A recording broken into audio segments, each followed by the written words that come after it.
The Beginning After the End. Volume 10. Capítulo 393. Abaixo do Taegre em Kaelum. Nico Sevir. Meus pés batiam ao longo do chão do extenso corredor. Era tão grande. Era assim antes? As luzes pálidas piscando, acendendo e apagando, acendendo e apagando. Conseguia ouvi-los, os idiotas na multidão, aplaudindo como se meu mundo inteiro não estivesse prestes a acabar, como se ele não fosse matá-la. Quando é que o meu amigo ficou tão cego pelo desejo de governar? À distância, vi apenas o minúsculo arco de uma luz opaca no final deste túnel que parecia se estender do início da minha vida até o fim. Algo se moveu à direita, me afastei e depois desacelerei, meus passos apressados e estranhos se embaralhando enquanto tentava ficar parado para assistir e continuar a seguir em frente. Através de uma espécie de janela na parede do corredor, uma imagem estava sendo reproduzida. Um grupo de aventureiros estava reunido em uma pequena clareira numa floresta. A clareira das bestas, lembrei. Apresentações estavam sendo feitas a um menino de máscara branca e cabelo castanho claro. Elijah Knight, conjurador de classe A no estágio laranja escuro. Especialização única na Terra. A voz estremeceu em mim que nem um choque elétrico. Era minha voz, exceto que também não era.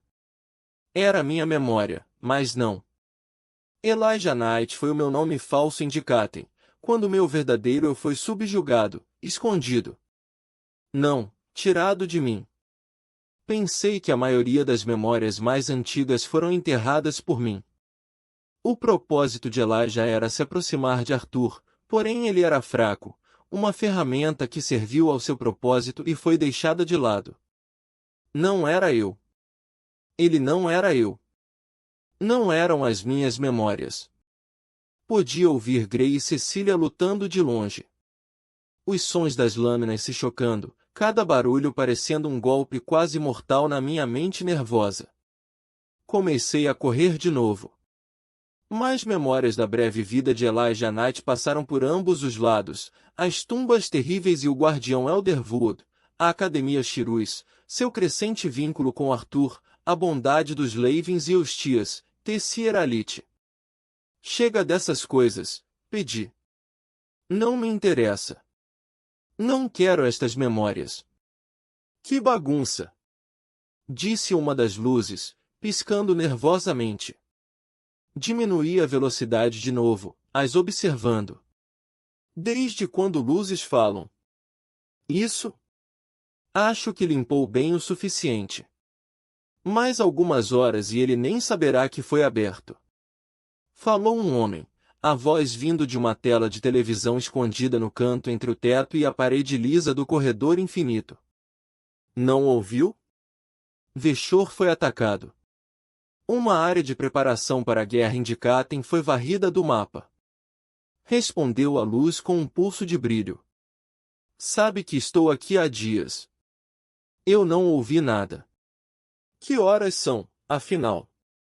O homem olhou em volta, uma expressão cansada no rosto.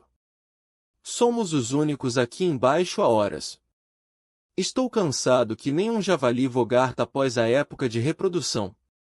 Pelos soberanos, você é nojento às vezes, sabia? Abaixo da tela, uma janela para outra memória mostrava o jovem Arthur entrando no quarto que compartilhamos em Shirus. Arthur!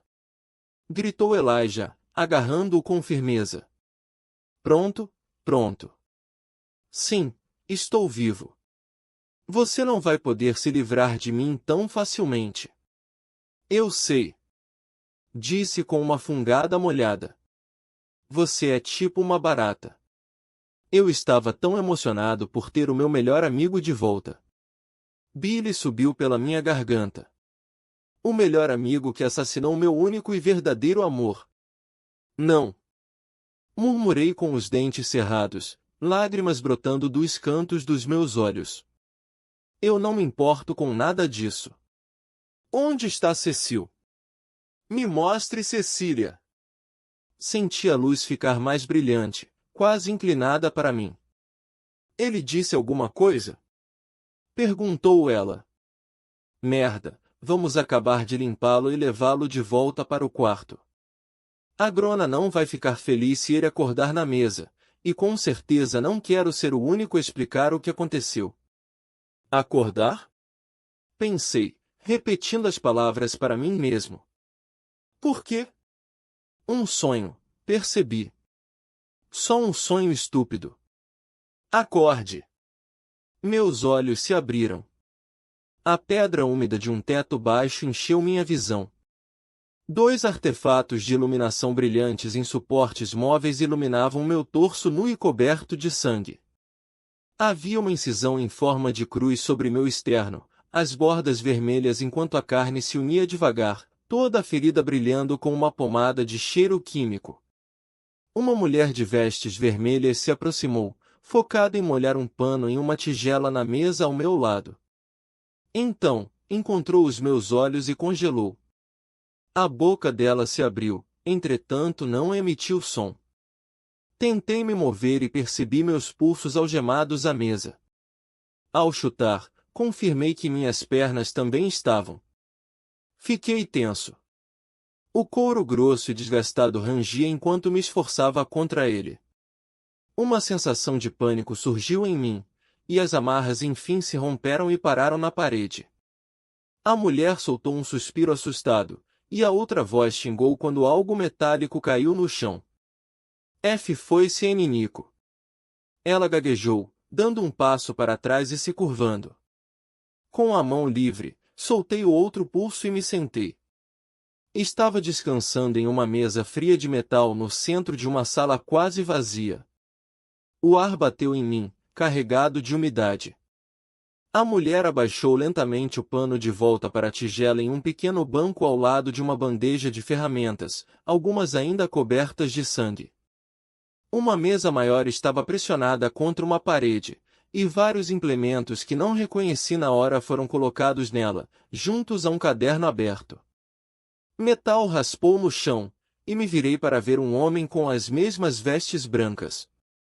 Ele estava colocando vários pinos metálicos de volta em uma bandeja que deve ter deixado cair quando acordei. O que disse? Questionei, contudo ele pareceu confuso, e notei que fazia algum tempo desde que alguém falou. O que você não quer explicar? Não tinha certeza do que estava acontecendo ou a minha localização. A última coisa de que recordava era Veshor e Grey. Minha mão foi para a cruz cortada no meu externo. Reuni mana, lembrando do pesadelo do meu núcleo sendo destruído. Ele parecia estranho. Distante, tanto meu quanto não meu. Assim como as memórias do Elijah. Devido ao pensamento, rangi os dentes. Um espinho de ferro ensanguentado se manifestou das sombras sob a mesa e afundou no peito do homem. Seus olhos se arregalaram enquanto ele agarrava o espinho, porém seus movimentos logo se tornaram fracos, e em segundos seu corpo mole cedeu. Seu sangue corria pelo metal preto liso em pequenas ramificações antes de pingar no chão úmido.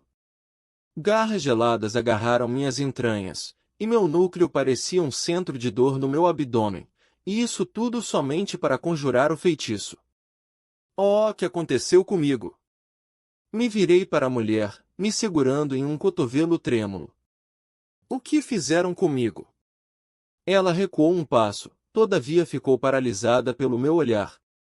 O alto soberano, ele.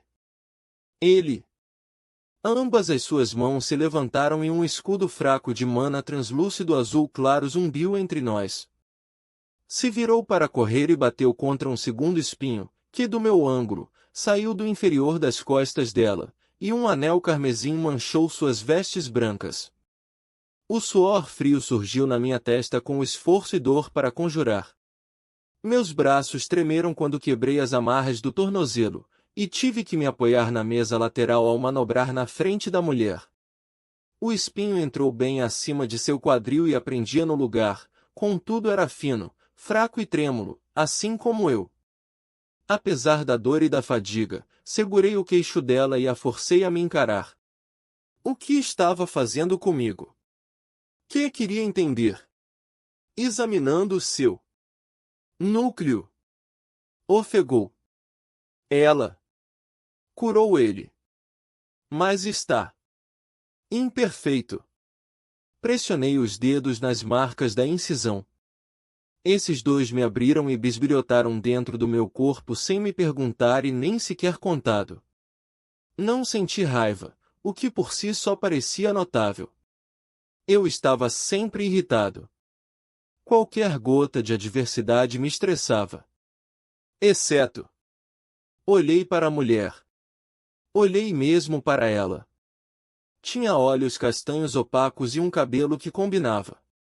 Linhas de preocupação estavam gravadas em seu rosto, e ela possuía manchas de pele machucada nos lábios, que me fez imaginá-los mordendo olhando minhas entranhas, que nem fazem com animais. O que aconteceu no Victoriad? Capturamos Grey? Matamos? Li a resposta no rosto dela. Seus olhos dilataram, derramando lágrimas assustadas que se misturaram com o ranho do nariz. Os lábios se separaram e depois se fecharam forte, os músculos da mandíbula trabalhando em silêncio. E senti. Nada. Fogo da alma saltou sobre o metal antes de correr a trilha de sangue e adentrá-la. Seus olhos castanhos rolaram para trás, e ela gritou, entretanto somente por um momento.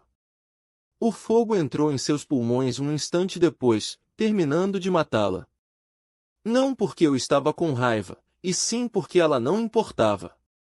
Dispensei os 2 espinhos de ferro que invoquei, deixando os corpos caírem no chão, caí contra a parede e deslizei para baixo, sentando no chão. Lá, só podia esperar que a dor e a fraqueza diminuíssem. Minha atenção se voltou ao quarto. Havia 2 saídas. Por uma porta aberta, via uma pequena sala com uma mesa e prateleiras cheias de pergaminhos e folhas. Após minutos de descanso, me levantei e fui verificar o conteúdo, mas não havia nada de interesse. Isso, no entanto, me levou de volta ao livro aberto na mesa da sala de exame. As notas estavam em uma taquigrafia rúnica. Folheei várias páginas até perceber o que era e passei mais alguns minutos examinando. Apenas confirmou o que já tinha adivinhado. Cecília me salvou. Usou seus poderes de controle absoluto sobre a mana para regenerar meu núcleo depois que Grey o destruiu. Todavia não estava tão forte que nem antes. Com o tempo, talvez pudesse recuperar a força original. A Grona permitiria outra runa ou 2, tinha certeza, o que forçaria meu núcleo a evoluir ainda mais. E se não? Disse alto, mas parei, surpreso que a dormência que senti foi tão capturada na voz. A fraqueza do núcleo e magia me enfureceriam mais tarde, isso era certo, porém agora, no momento, neste lugar, sob os efeitos de tudo que os pesquisadores fizeram comigo, me senti calmo. Não, nem calmo. Não sentia nada. Exceto, talvez, uma leve sensação de curiosidade. A segunda porta estava fechada e trancada. Puxei a barra da tranca e a deixei cair no chão, depois abri a porta. Era um corredor largo e alto. Conseguia sentir o peso da mana de terra pressionando meus arredores. Onde quer que fosse, deveria ser o subsolo.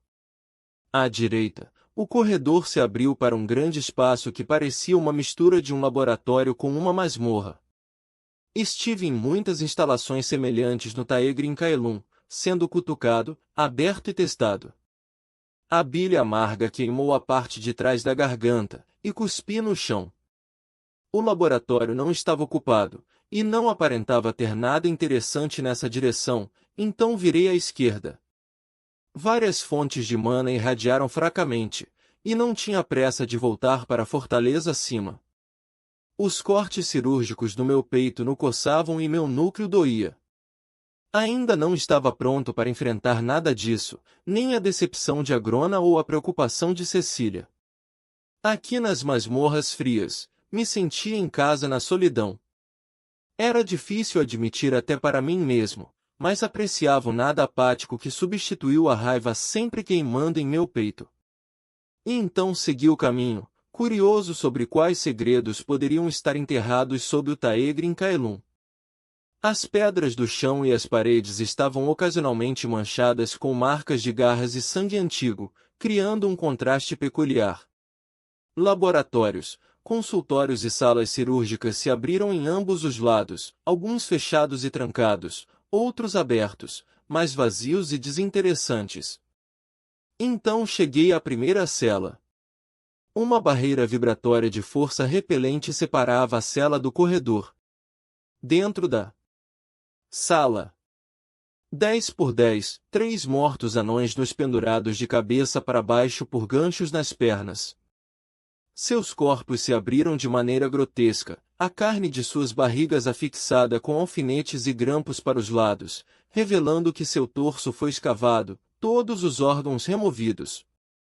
Examinei os detalhes de seus rostos, procurando em minhas memórias submersas de Elijah por alguma conexão com esses cadáveres. Os dois homens, não conseguia lembrar, porém havia algo familiar no rosto da terceira figura. Agora, pendurada que nem um pedaço de carne, sua mandíbula desequilibrada e a língua inchada a fazia parecer monstruosa e irreal, mas a memória dela era diferente. Nela, ela era firme, mas não cruel. Uma serva trabalhadora de Radias que me ajudou a treinar quando jovem. Mesmo que fosse uma professora dura, nunca me bateu ou zombou, ao contrário de muitos aqui. O nome dela eu não lembrava. Me afastei dos defuntos e do desconforto que causavam, ainda não pronto para desistir da impassibilidade que se enrolou em mim como um pesado cobertor. Cada cela nos corredores continha uma cena semelhante, cadáveres de homens, mulheres, humanos, elfos, alacrianos, bestas de mana e até um homem escalonado e com chifres, que pensei ser um basilisco meio transformado. As celas com mesas contendo pilhas de notas e bandejas de ossos e outras coisas empilhados e numerados, pedaços de carne e ferramentas. Foi daí que veio o verdadeiro poder dos Vritra. Não aceitavam nenhuma barreira à sua busca pelo conhecimento. Nada era muito cruel ou desumano para eles, contanto que avançassem sua compreensão do mundo.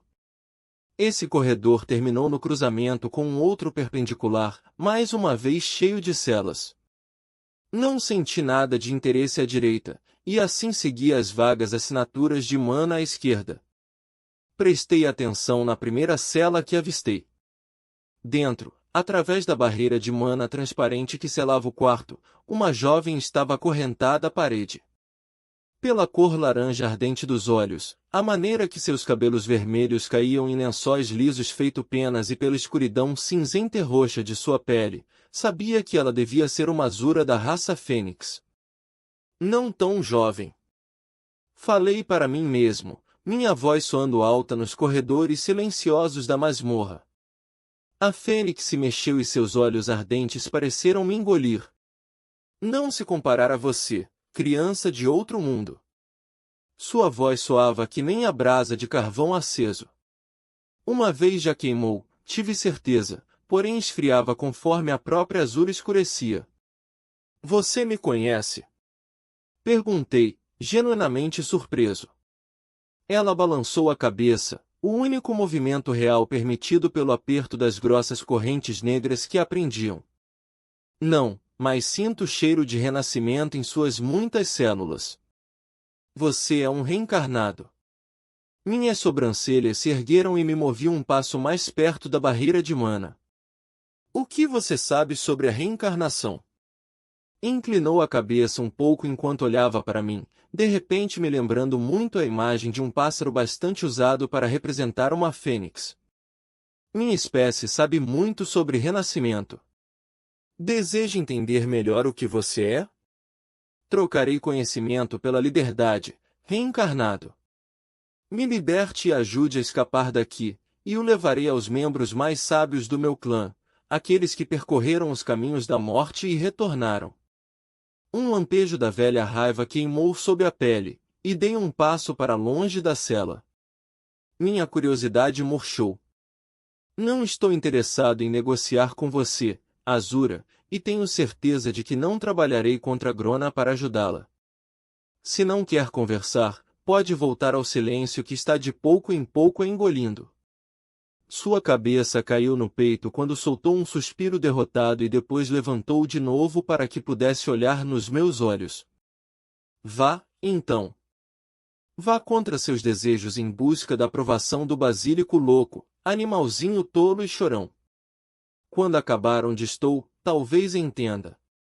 A raiva sempre presente se enrolou em torno das minhas entranhas que nem uma serpente do inferno. Contudo a empurrei de volta e puxei o pesado manto da apatia para perto de mim.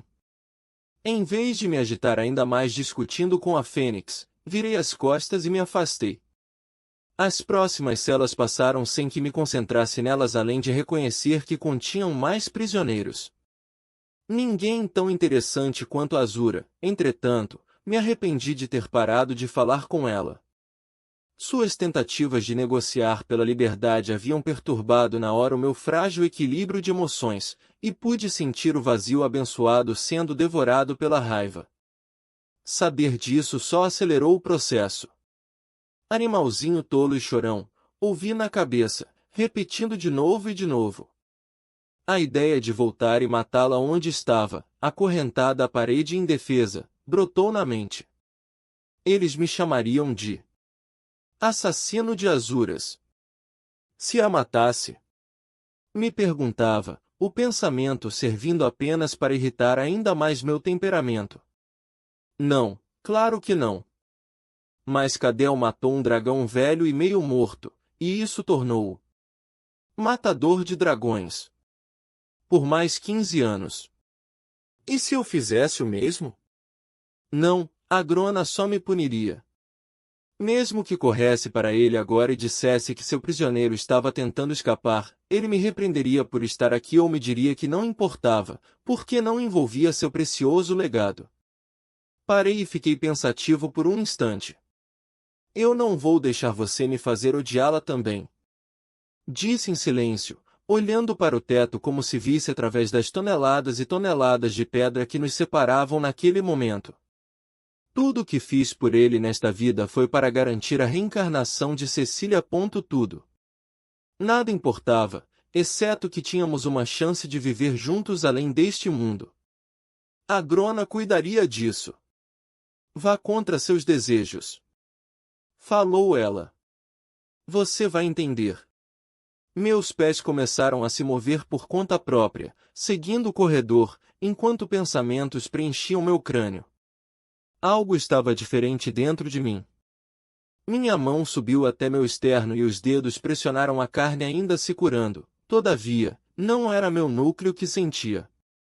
Parecia uma porta se abrindo, deixando uma brisa quente soprar pelos cantos escuros da mente. Do mesmo jeito que as memórias de Elijah, memórias enterradas e suprimidas há anos, eu estava sentindo e lembrando as coisas de maneira diferente do que antes do Victoriade. O que quer que Cecília tenha feito, alterou mais do que apenas meu núcleo. Tinha quebrado os feitiços de Agrona. Um pensamento monótono e deslocado me agarrou. Quanto do que está em mim sou eu, e quanto é Agrona?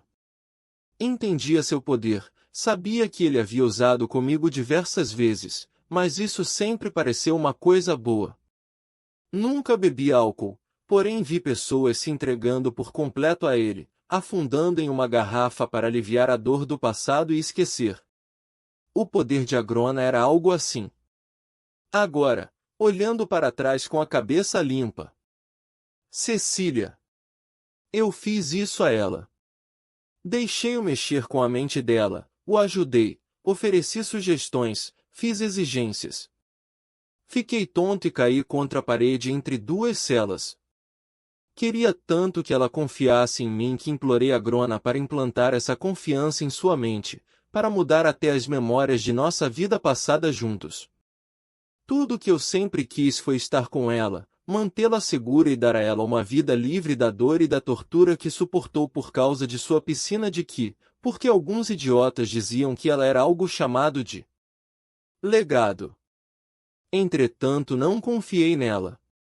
Nunca confiei nela para poder cuidar de si mesma, para saber o que era melhor para si mesma. Ela precisava saber. Eu tinha que contar a ela. O escudo de mana mais próximo zumbiu horrivelmente quando o ocupante da cela se pressionou contra ele, e pulei para trás, o coração acelerado.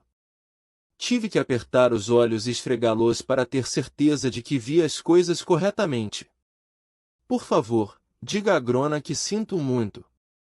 Foi-se Nico, diga a ele que vou compensá-lo, eu prometo. Soberano. Kyros.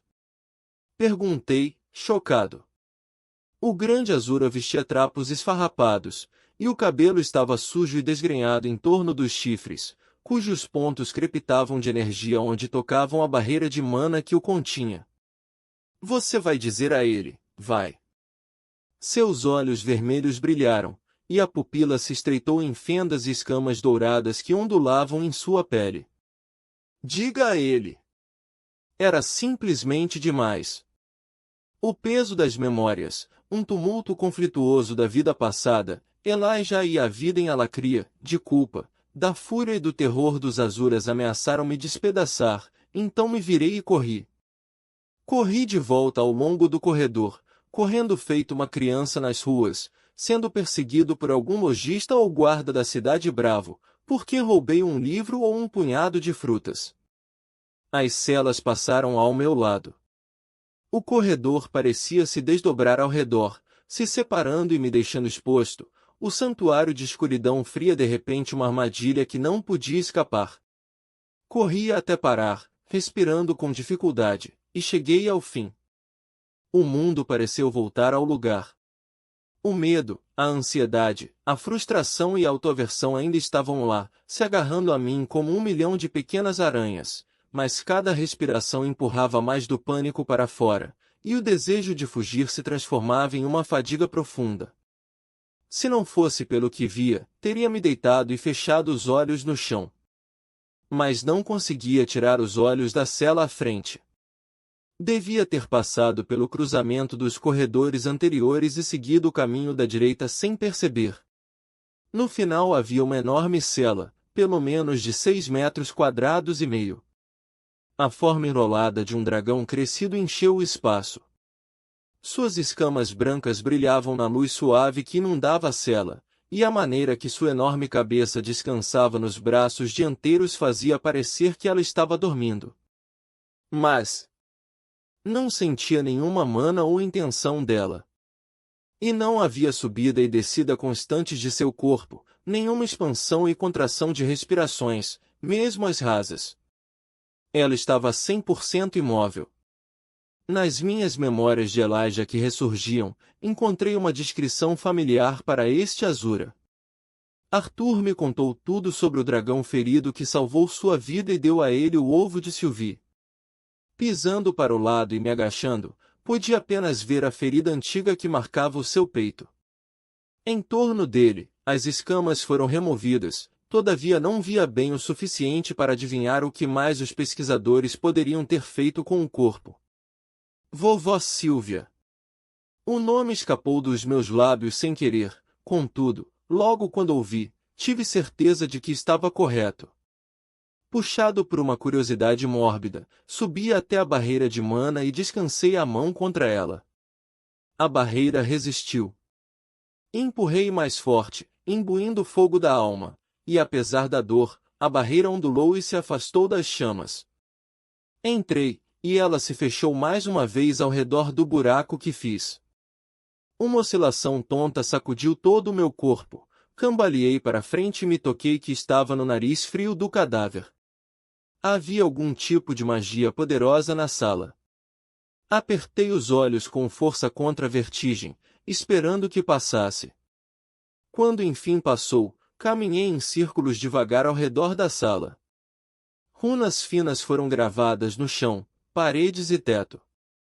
Uma estrutura complexa de feitiços estava entrelaçada para manter a barreira, entre outras coisas, mas eram tão complicadas que não entendi tudo o que faziam.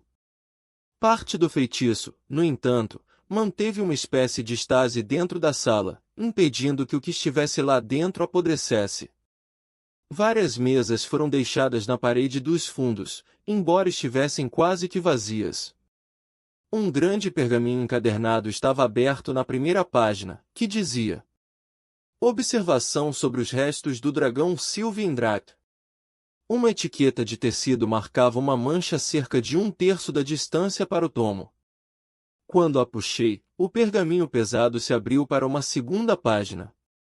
Esta dizia: Observações sobre a fisiologia dos dragões, núcleos e manipulação do éter. Ao lado do livro, apoiado em uma estrutura de metal, havia um objeto redondo do tamanho de 2 punhos juntos. A esfera branca tinha uma textura orgânica um pouco áspera na superfície e era meio transparente, revelando um leve tom roxo no interior. Um núcleo. O núcleo de um dragão. O núcleo de Sylvaindrath. Parecia vazio e sem vida, como se qualquer indício de mana que uma vez pudesse ter sido contido dentro tivesse sido varrido. A vontade foi dada ao Arthur pouco antes de sua morte. Então, o que era isso? Poderia ser nada mais do que um órgão vazio, morto, tipo um coração com todo o sangue fora dele? Estendendo a mão, deixei meus dedos roçarem a superfície, e um choque brilhante percorreu meu braço. Minha visão mudou, revelando partículas de energia se movendo dentro e ao redor do núcleo, feito vagalumes roxos brilhantes. Tirei a mão e as partículas desapareceram. Com cautela, a estendi e pressionei uma ponta do dedo contra o núcleo. Mas nada aconteceu. A visão não reapareceu. Sem partículas roxas, sem visão ondulada. Com cuidado, peguei o núcleo e o virei. Era muito leve, quase sem peso, porém a superfície era dura e inflexível. Não coloquei qualquer pressão com medo que fosse frágil. Não podia explicar por quê, mas não queria quebrá-lo. Também não queria deixá-lo aqui neste lugar frio, esquecido e abandonado. Embora não tivesse ideia do que faria com ele, tomei a decisão imprudente de tomá-lo para mim. Com um pulso de mana, ativei meu anel dimensional e o escondi. Este pequeno ato rebelde me aliviou, ajudando a amortecer a inundação esmagadora de emoções que sentia há somente alguns minutos. Com um sorriso conspiratório ao observar o corpo do dragão, saí da cela, sentindo menos tensão desta vez, e comecei a procurar meu caminho para sair da masmorra e voltar para Taegrin Caelum. Precisava encontrar Cecília. Tínhamos que conversar.